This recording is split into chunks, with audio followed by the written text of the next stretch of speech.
The first thing I heard that morning was my mother crying. Not because she was sorry. Because the judge had just told the opposing attorney to read page 4. She's unstable, their lawyer had argued only seconds earlier, standing tall in his expensive charcoal suit like he already owned the courtroom. Combat trauma has severely impacted Commander Carter's emotional judgment. I sat quietly at the defense table in the Norfolk courthouse, my hands folded neatly in my lap. I didn't react. That seemed to bother him more than anything else. She has a documented history of detachment insomnia, emotional withdrawal. The judge raised a hand. The room fell silent. Judge Harold Whitmore was somewhere in his late 60s, broad-shouldered despite his age, with silver hair combed straight back and deep lines around his eyes. That told me he'd seen more hardship than most men admitted. I later learned he'd served as a military prosecutor decades earlier, but in that moment he simply looked tired. Tired of lies. He stared at the attorney for several long seconds. Then he spoke softly. "Counselor?" The attorney stopped mid-sentence. "Read page 4. The man blinked once, confused. Then he lowered his eyes to the military evaluation file in front of him. I watched the color slowly drain from his face. Across the courtroom, my father straightened in his seat. My mother grabbed his arm. And for the first time all morning, nobody looked at me like I was broken. That was the moment everything finally began to change. But to understand how I ended up in that courtroom at 42 years old being called unstable by my own family, you have to go back much further. Back before the Navy. Back before the wars. Back before I learned how easy it was for people to praise sacrifice from a distance while resenting it up close. I grew up in a small town outside Macon, Georgia, where summers smelled like cut grass and diesel fuel, and everybody knew your business before supper. My father owned a modest auto repair garage just off Route 80. My mother worked part-time at the church office and spent most of her energy pretending our family was happier than it really was. My younger brother Daniel was the center of everything. Football star, loud laugh, easy smile. People loved boys like Daniel in towns like ours. Me, I was quieter, taller than most girls my age, more comfortable holding a wrench than gossiping at beauty salons. My mother used to say I walked like I was headed somewhere angry. The only person who ever seemed to understand me was my grandfather Walter. He'd fought in Korea when he was barely older than I was, never spoke much about it. But every morning at dawn he drank black coffee on his porch while listening to the local radio station give farm reports and old country songs. When I was 12 he taught me how to rebuild a carburetor. Machines tell the truth, he said. People usually don't. I never forgot that. Grandpa Walter lived in a weathered white farmhouse about 20 minutes outside town. Most weekends I escaped there while my parents followed Daniel from one football game to another. Together we repaired old tractors, fixed fence posts, and listened to Braves games on the radio. He treated me like I mattered. That alone probably saved my life. By the time I turned 17, America had changed. Everybody remembers where they were when they saw the towers fall. I was in high school chemistry class. Mrs. Donnelly wheeled in an old television set, and 30 teenagers watched smoke pour into the New York sky while nobody in the room spoke. Something shifted inside me that day. Not anger exactly. Responsibility. Within months, military recruiters started appearing everywhere. Some boys talked tough about joining until graduation actually arrived. Most never did. I did. The night I told my parents I'd enlisted in the Navy, my mother looked at me like I'd announced a prison sentence. "Oh, Evelyn," she sighed, setting down her fork. "Why would you throw your life away like that?" "It's not throwing my life away." My father barely looked up from his dinner plate. "You'll quit in 6 months," he muttered. "Military ain't built for women." Daniel laughed. "You gonna shave your head, too?"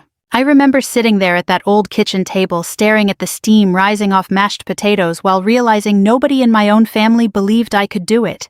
Nobody except Grandpa Walter. When I visited him the next afternoon, he listened quietly while rocking back and forth on his porch swing. Finally, he nodded once. "You scared?" "Yes, sir."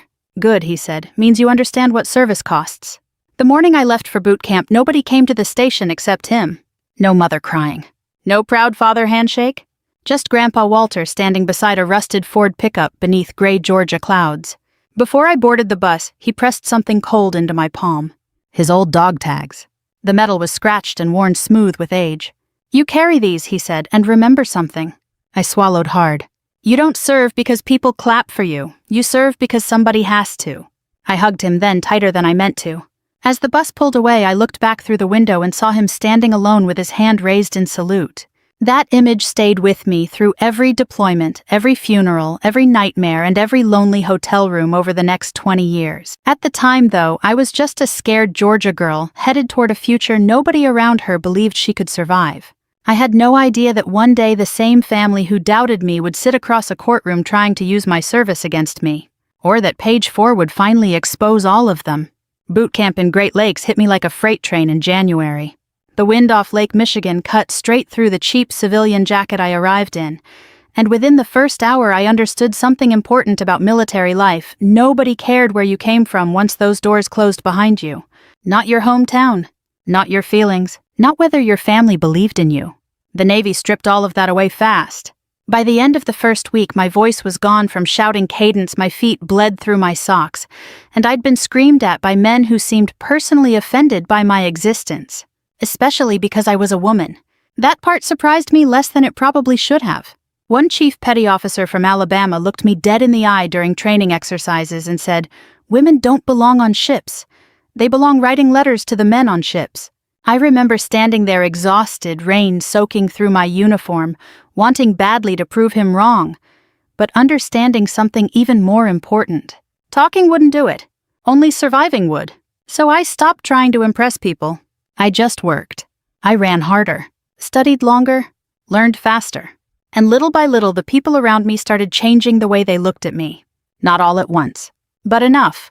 The Navy has a strange way of turning strangers into family, not through speeches or patriotism, but through shared misery.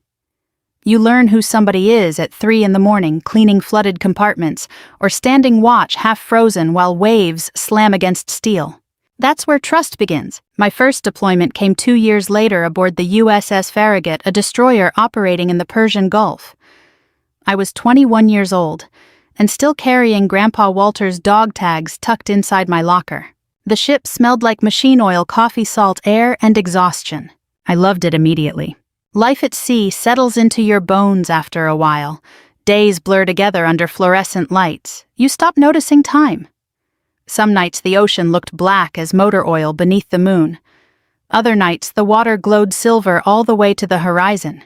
There were moments of beauty out there most civilians never get to see, and moments of fear they should never have to.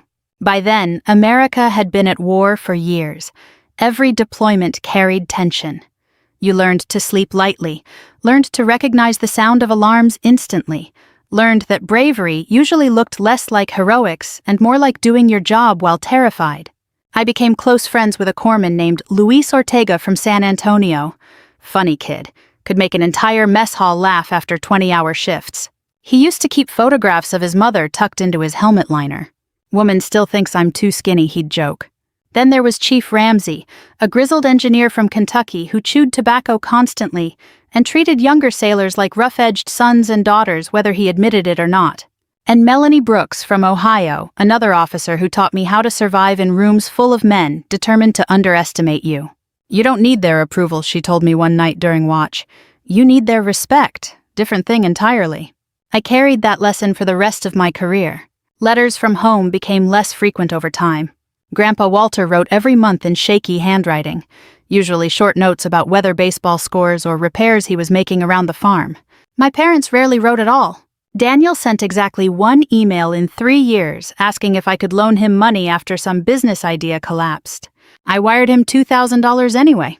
Funny thing about family, sometimes you spend your whole life trying to earn love that should have been given freely to begin with. Still, overseas service changes your perspective. You stop keeping score after a while. Then came the convoy attack. Even now, all these years later, certain sounds still return clearer than faces. The crack of gunfire against metal. Radio chatter overlapping too fast to understand. Somebody screaming for a medic. We were supporting evacuation operations outside Basra when the roadside explosion hit the second vehicle in our convoy. Everything afterward happened in pieces. Smoke, fire, sand whipping through the air. I remember seeing one Humvee overturned and another burning from the inside. Ammunition was cooking off in sharp, popping bursts while wounded personnel tried crawling away from the wreckage. Training takes over in moments like that. You don't think, you move. I pulled one sailor clear whose uniform was already on fire. Another had shrapnel embedded deep in his leg. Luis was beside me applying pressure to wounds while bullets snapped overhead somewhere in the distance. Then somebody yelled there were still people trapped inside the vehicle. I remember Ramsey grabbing my shoulder. "Commander, don't." But I was already moving. The heat inside that wreck felt like opening a furnace door. Smoke blinded me almost immediately. I found one sailor unconscious near the rear compartment and dragged him out by his vest. Then I went back in again. And again. The third time part of the vehicle collapsed. That's when I found Luis. He was still conscious barely. Blood soaked through his gear so heavily my hand slipped trying to hold pressure on the wound. He looked at me and whispered, "Tell my mom I wasn't scared." I told him I would. He died before the helicopter arrived. For years afterward, I blamed myself for not getting to him sooner. That's the part civilians misunderstand about combat trauma. It's not weakness. It's memory that refuses to loosen its grip. Back home, newspapers called us heroes. People at airports clapped. Politicians gave speeches. But what stayed with me weren't medals or headlines. It was Luis asking for his mother. It was writing condolence letters at midnight while trying not to cry onto official Navy stationery. It was standing beside folded flags, knowing no sentence on earth could return someone's child. The Navy awarded me commendations after that operation. Promotions followed. Responsibility followed faster. But something inside me hardened too. Not cold exactly. Just quieter. When I finally returned to Georgia during leave almost a year later, my father barely asked about the deployment. Instead, he leaned against the garage doorway and said, "So what's the long-term plan here?" I frowned. "What do you mean? You gonna do this forever?" "This is my career." He wiped grease off his hands onto a rag. "Ain't much of a life." I remember glancing around the garage at rusted pickup trucks and old tools hanging from pegboards, while realizing we no longer understood each other at all. That night I drove out to Grandpa Walter's farmhouse instead. He was older by then, walking slower, but when he saw me in uniform his eyes filled with quiet pride. Inside the living room he'd hung my Navy photograph beside his own faded military portrait from Korea, side by side. For the first time in my life I felt like somebody saw me clearly. Not as damaged, not as difficult, not as less than, just worthy. I didn't know then how important that feeling would become years later when the people sitting in that courtroom tried convincing the world I was unstable, because the truth was the Navy hadn't destroyed me. It had revealed who I already was. By the time I turned 38, I had spent more of my life in uniform than out of it. The Navy had taken me across oceans through war zones, hurricane disasters, refugee evacuations, and military hospitals where silence carried heavier weight than conversation. I'd stood on flight decks during sunrise over the Arabian Sea, and inside temporary morgues where young men came home under flags instead of their own power. People imagine military service as one long parade of action and patriotism. Most of it is endurance. Endurance of loneliness. Endurance of responsibility. Endurance of carrying memories nobody around you really wants to hear. I stayed in because I believed the work mattered. Maybe that sounds old-fashioned now, but a lot of us from that generation still believed service to country meant something sacred, especially after losing people beside you. I made commander 2 years before retirement. Grandpa Walter cried when I told him. Actually cried. I'd only seen that man tear up once before at Grandma Ruth's funeral back in 1998. "You did good, Evie," he whispered over the phone. "Real good." Nobody else in the family seemed particularly impressed. Daniel had gone through 3 failed business ventures by then. Landscaping company, boat dealership, some online sports memorabilia operation that collapsed almost immediately. My parents always blamed bad luck or dishonest partners. Funny how accountability worked differently for him. When I visited Georgia during leave, my mother still asked questions like, "Don't you ever get lonely? Wouldn't you rather settle down? Don't you think it's time to stop living like a soldier?" As though service were some embarrassing phase I'd failed to outgrow. The truth was, by then I didn't know how to explain my life to civilians anymore, not completely.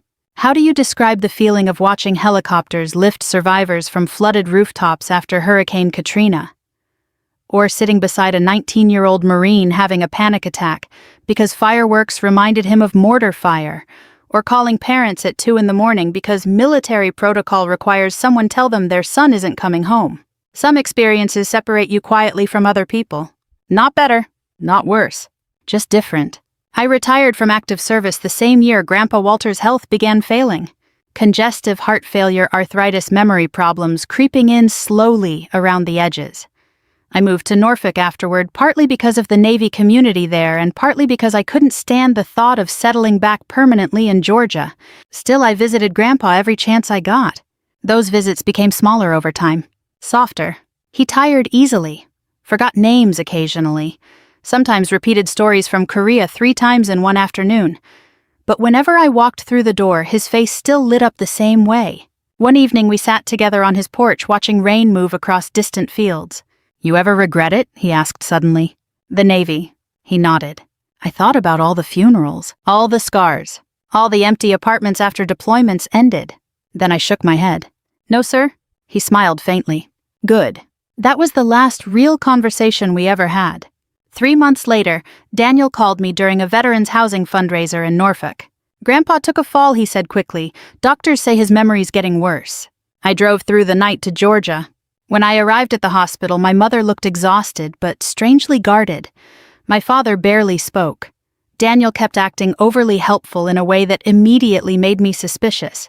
Grandpa seemed confused that day, frail, smaller somehow. But when everybody else stepped outside the room, he squeezed my wrist tightly and whispered, "Don't let them shame you for serving." I frowned. "What do you mean?" His eyes shifted nervously toward the hallway. Before he could answer, Daniel walked back in smiling. "You know how Grandpa gets," he said lightly. Something inside me tightened. Over the next several weeks, little things stopped making sense. Bank paperwork appeared suddenly. Property discussions happened without me included. Daniel started mentioning long-term care decisions constantly. My mother worried aloud about whether stress from my military experiences made family conflict too difficult for me emotionally. At first, I ignored it.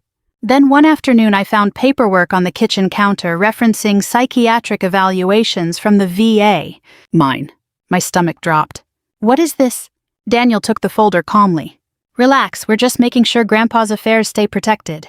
"Protected from who?" His jaw tightened. "Evie, you've been through a lot." I stared at him in disbelief. "You're using my military records. Nobody's attacking you." But that's exactly what they were doing. Over the following months I learned pieces slowly. Daniel had convinced my parents that my combat history made me emotionally unstable. He exaggerated routine VA counseling appointments into signs of dangerous psychological decline. Ordinary insomnia became episodes. Quietness became withdrawal. Grief became instability. Worst of all, they'd apparently been feeding these concerns into Grandpa's ear during periods when his memory was weakest. I still remember standing in my childhood kitchen while my mother said softly, "We just worry you're carrying too much trauma to handle complicated decisions." Trauma. That word again. People love veterans until the moment our scars make them uncomfortable. I looked at my father. "You really believe that?" He avoided my eyes. And somehow that hurt worse than if he'd yelled. Grandpa Walter died 6 weeks later. Heart failure. I made it to the hospital 20 minutes after he passed. Daniel was already discussing estate matters before the funeral even happened. I barely listened. All I could think about was Grandpa saluting me at 17 years old while everybody else doubted me. At the funeral, old veterans from town attended wearing faded caps from Korea and Vietnam. Several approached me afterward to shake my hand. My family noticed. They also noticed something else. Grandpa had left behind more than farmland. Years earlier, he'd quietly invested in coastal property near Savannah that became extremely valuable over time. There were also military pension investments, and most importantly, plans for a Veterans Outreach Foundation he'd been funding privately for years. That's when everything turned ugly. Within months, whispers started around town. Poor Evelyn came home damaged. Heard she's got PTSD pretty bad. She's not herself anymore. I recognized exactly where those rumors came from. And despite everything, I still didn't fight back publicly. Instead, I buried myself helping veterans around Norfolk. Housing assistance, counseling referrals, hospital visits, quiet work nobody televised. That's where I met Earl Jackson, Vietnam veteran, 71 years old, deep gravel voice, walked with a cane, and saw through people almost immediately. One afternoon after a support meeting, he sat beside me outside the VA building and asked, "You always this calm when folks stab you in the back?" I gave a tired laugh. Trying to be, he studied me carefully. "Sometimes strangers salute you faster than blood ever will." I never forgot that either. 2 weeks later, certified court papers arrived at my apartment. My own family was petitioning the court to declare me psychologically incompetent to oversee Grandpa's estate and Veterans Foundation. The basis: combat-related emotional instability. I sat alone at my kitchen table staring at those documents until sunrise. After 20 years serving my country, after every deployment, every sacrifice, every funeral folded into memory, the people accusing me of being unstable were the very people I'd spent my life trying to make proud. And somehow that betrayal hurt more than war ever did. The morning of the hearing, Norfolk was wrapped in cold gray rain. I remember standing outside the courthouse holding a paper cup of coffee I never drank, watching water slide down the stone steps, while reporters gathered near the entrance. Somebody from a local station recognized my name from an old military article online. "Commander Carter," a young woman called carefully. "Would you like to comment on the family competency dispute?" Competency dispute? Funny how clean words can make ugly things sound respectable. I shook my head and kept walking. Inside, the courthouse smelled like old paper-polished wood and burnt coffee from vending machines that probably hadn't changed since the Reagan administration. Elderly couples sat waiting for probate hearings. Bailiffs moved calmly through metal detectors. Somewhere down the hallway, somebody was crying softly behind a closed door. American courthouses always feel strangely human to me, lives changing quietly under fluorescent lights. Earl was waiting near courtroom 3. He wore his Vietnam veteran cap and an old brown overcoat despite the heat inside the building. "You sleep at all?" he asked. "Not much." "That's all right," he muttered. "Truth don't usually sleep much either." I smiled faintly. Then I saw my family. My mother sat rigidly beside Daniel at the far end of the hallway, clutching her purse tightly in both hands. My father stood near the courtroom door, staring at the floor like he wished he were somewhere else entirely. Nobody greeted me. That hurt less than I expected. By then, something inside me had gone strangely still. The hearing began at 9 sharp. Judge Whitmore entered quietly, carrying a thick stack of files beneath one arm. Everybody rose. I studied him carefully as we sat back down. He wasn't dramatic. Didn't bark orders. Didn't seem interested in theatrics. But there was something steady about him that reminded me of older military officers I'd trusted over the years. Men who listened before speaking. The attorney representing my family introduced himself first. Richard Holloway. Expensive watch. Perfect hair. The kind of polished confidence money buys over time. He smiled at the judge like they were old colleagues. Then he began dismantling my life. "Your Honor, this is a deeply unfortunate matter involving a decorated veteran suffering from severe combat-related psychological impairment." I stared straight ahead. "Commander Carter has demonstrated prolonged emotional withdrawal, social isolation, insomnia, and compromised interpersonal stability following multiple wartime deployments." Every sentence sounded rehearsed. Clinical, designed to turn sacrifice into weakness. He referenced VA counseling records, sleep medications, therapy appointments after deployment trauma. At one point, he actually used the phrase "individuals with unresolved combat stress often struggle distinguishing emotional attachment from rational financial judgment." I heard my mother sniffle quietly beside Daniel. Still, I said nothing. That seemed to frustrate him. "Your Honor," Holloway continued, "the Carter family simply wishes to ensure the late Walter Carter's estate and charitable foundation remain under emotionally stable management." Emotionally stable. I almost laughed. This from the family who spent years lying to an old man while his memory faded. Judge Whitmore leaned back slightly. "Has Commander Carter exhibited violence?" "No, Your Honor." "Financial recklessness?" "Number." "Substance abuse?" "Number." The attorney adjusted his tie. "However, trauma manifests differently in different individuals." There it was again. Trauma, like a stain they could point toward whenever convenient. Holloway approached the bench with a stack of documents. "She's unstable," he said firmly. "Combat trauma has significantly impaired her judgment." I heard somebody shift in the gallery behind me, but I remained perfectly still. Then he made his mistake. "Frankly, Your Honor, decorated veterans sometimes develop distorted self-perceptions regarding their service records. Emotional exaggeration is not uncommon among individuals coping with post-combat identity trauma." The courtroom went silent. Even Daniel looked uncomfortable hearing that. Judge Whitmore slowly removed his glasses. For several seconds, he simply stared at the attorney. Not angry. Not shocked. Just deeply disappointed. Then he spoke. "Counselor, Holloway straightened confidently. Yes, Your Honor. The judge tapped a document near the top of the military evaluation file. Read page 4. The attorney frowned slightly. I'm sorry. Page 4. A strange feeling moved through the room. Holloway flipped through the file casually at first. Then slower. Then suddenly not casually at all. I watched the color drain from his face almost instantly. My mother leaned toward Daniel. What is it? She whispered. The attorney swallowed hard. Judge Whitmore's voice remained calm. Read it aloud. Holloway hesitated. Your Honor. Aloud. The attorney cleared his throat shakily. Official testimony submitted by Lieutenant Commander Michael Reeves regarding evacuation operations outside Basra, Iraq. He stopped briefly. The room was so quiet I could hear rain tapping faintly against courthouse windows. Commander Evelyn Carter re-entered an active hostile fire zone on 3 separate occasions, despite direct orders to withdraw. His voice weakened. Successfully extracting 12 injured personnel from a burning transport vehicle while under sustained enemy attack. I closed my eyes briefly. For years I'd tried not to relive that day, but suddenly I could smell smoke again. Hear Luis coughing blood into my shoulder. Holloway continued reading. Medical evaluation following the incident concluded Commander Carter demonstrated exceptional psychological regulation under catastrophic combat conditions. The attorney stopped again. Judge Whitmore looked at him steadily. Continue. Holloway's hands visibly trembled now. Her conduct directly prevented significant additional casualties and reflected, quote, extraordinary emotional discipline and command stability. Across the courtroom, my father's face had gone completely pale. But the judge wasn't finished.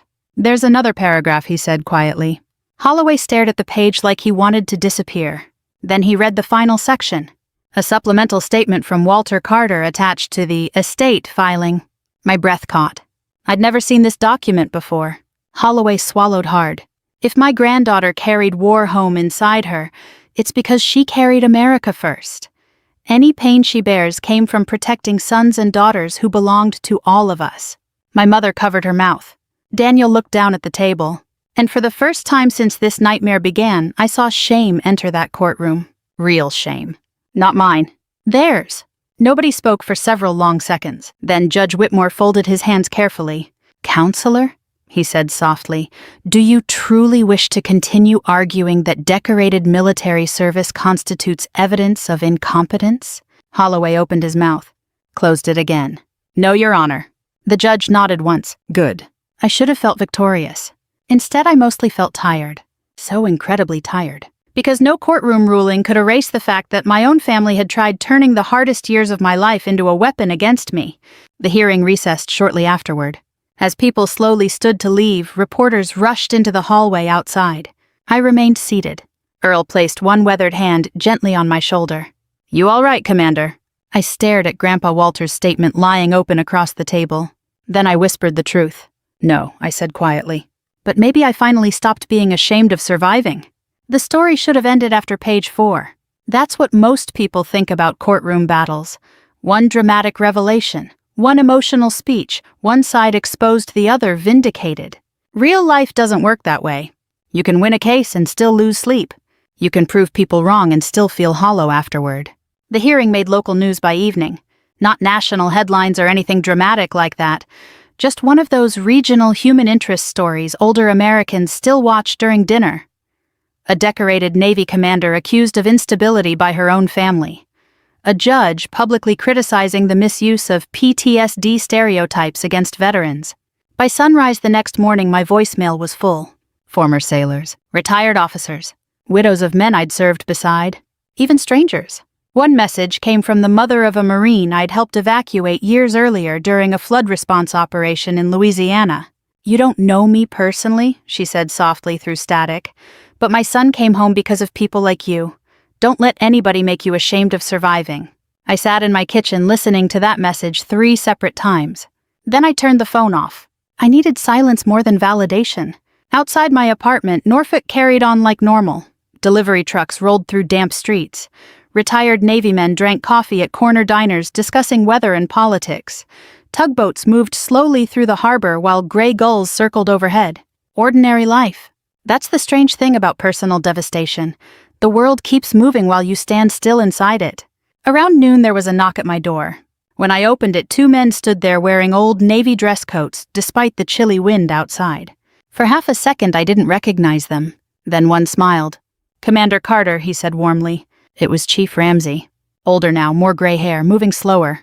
Beside him stood Tyler Brooks, the young sailor I'd dragged from the burning vehicle outside Basra all those years ago. He walked with a slight limp from permanent nerve damage in his left leg. I hadn't seen either man in nearly a decade.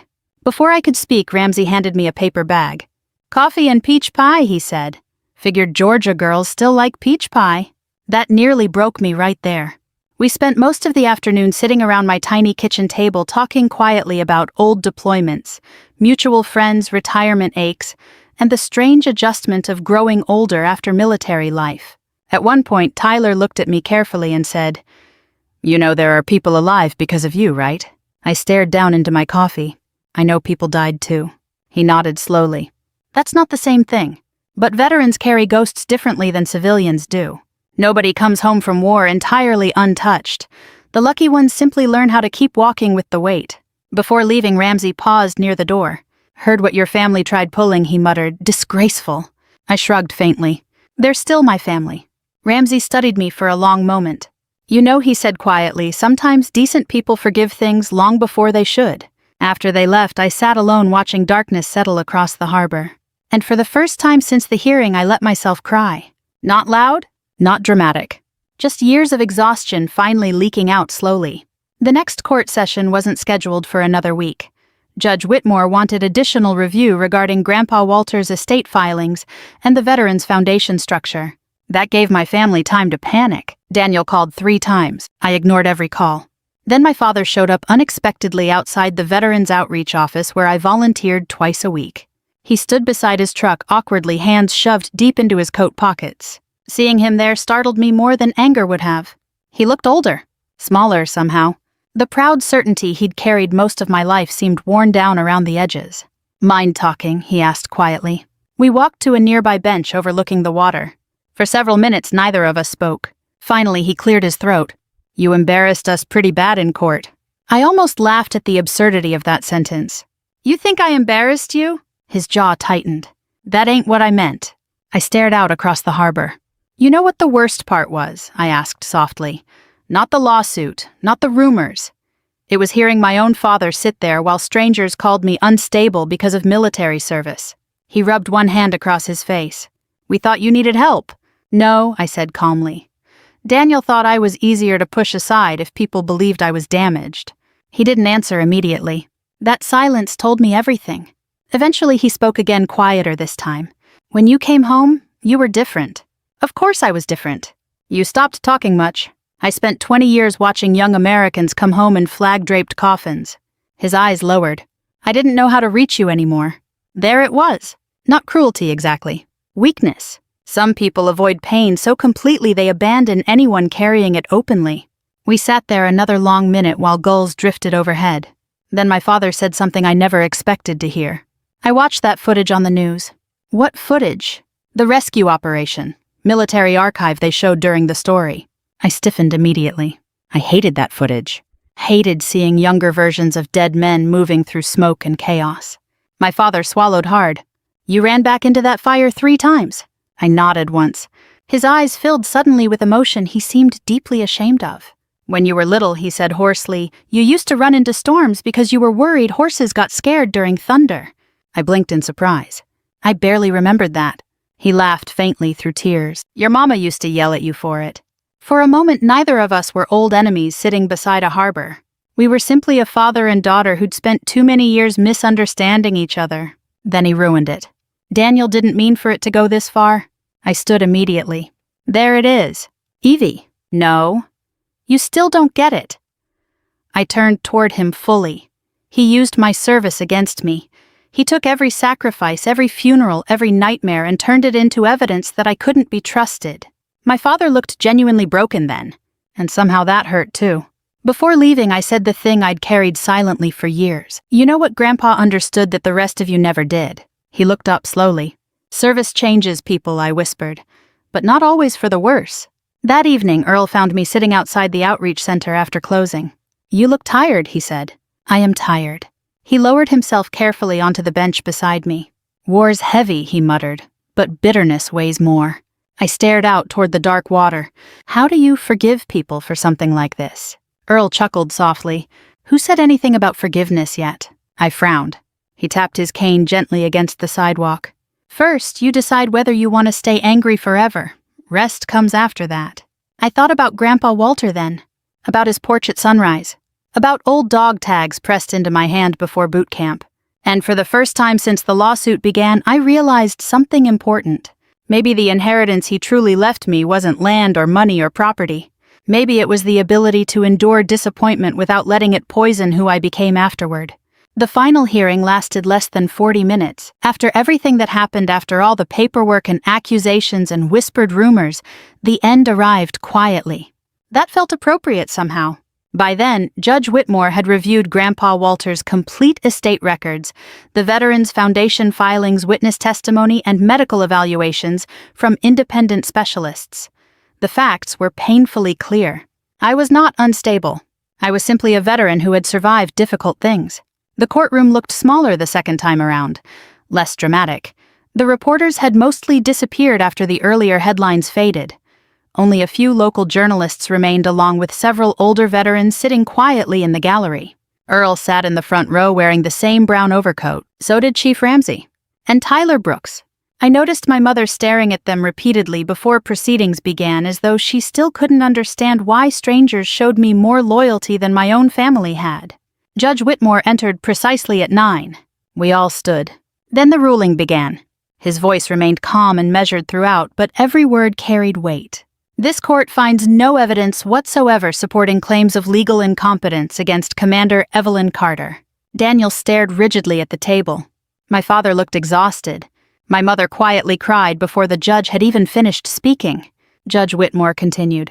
The court further recognizes the concerning misuse of military mental health treatment records in an apparent effort to discredit a decorated veteran's character and judgment.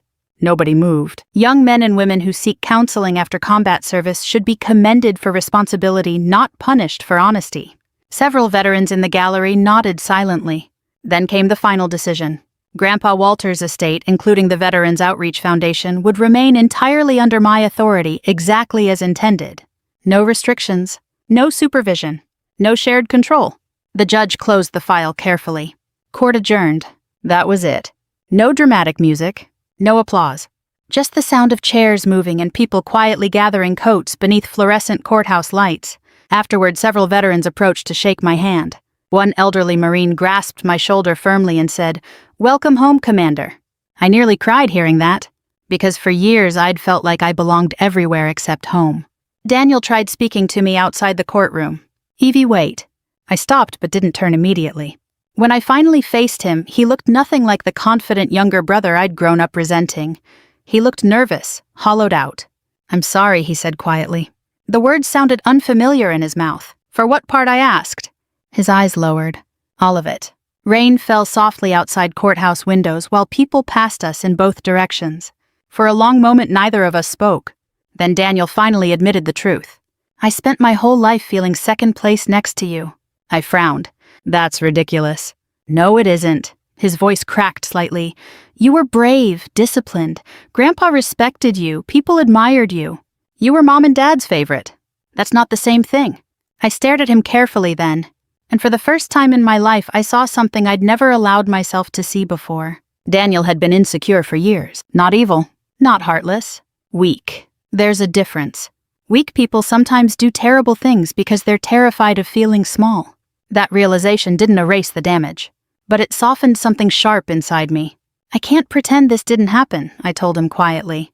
"I know, but Grandpa wanted that foundation helping veterans, not feeding family wars." Daniel nodded slowly. "So what happens now?" I looked out the courthouse window toward the wet Norfolk streets beyond. Then I surprised both of us. "You can help." His head lifted slightly. "What?" "The foundation." I shrugged faintly. "Administrative work, fundraising maybe, supervised, earn trust back slowly." He stared at me like he couldn't believe what he'd heard. "Why would you do that after everything?" I thought about Earl's words. Bitterness weighs more. Then I answered honestly, because somebody in this family should finally stop keeping score. Outside the courthouse, my mother approached carefully. She looked smaller than I remembered, older too. Age has a way of stripping pride down to whatever truth remains underneath. I was wrong, she whispered tearfully. I nodded once. Part of me had waited decades to hear those words. Strangely, they didn't feel as satisfying as I once imagined. My father came last. Typical. He stood silently in front of me for several seconds before speaking. I thought strength meant never breaking, he said roughly. His eyes were red. Turns out, it meant carrying things the rest of us couldn't. That nearly undid me. Not because it fixed everything, but because it was finally honest. A few months later, the Walter Carter Veterans Outreach Center officially opened near the Norfolk waterfront. Nothing fancy. Just a brick building with counseling offices housing assistance programs, support groups, and a small coffee room where older veterans liked sitting for hours arguing about politics and football. Exactly the kind of place Grandpa would have wanted. At the dedication ceremony, families filled folding chairs beneath warm spring sunlight. Vietnam veterans stood beside young Marines barely home from overseas. Gold Star mothers hugged one another quietly near the entrance. Earl sat in the front row, grinning proudly like he personally built the building himself. Before the ribbon cutting, somebody asked if I wanted to make a speech. I almost refused. Then I thought about Luis, about Grandpa Walter, about all the people who carried invisible things home from service. So I stepped to the microphone. The strongest people I ever met, I said quietly, weren't the ones who avoided pain. They were the ones who carried pain, and still chose kindness afterward. The crowd remained completely silent. I reached into my pocket then and held up Grandpa Walter's old dog tags. These belonged to my grandfather, I continued. He taught me that service isn't about applause. It's about showing up for people when it matters.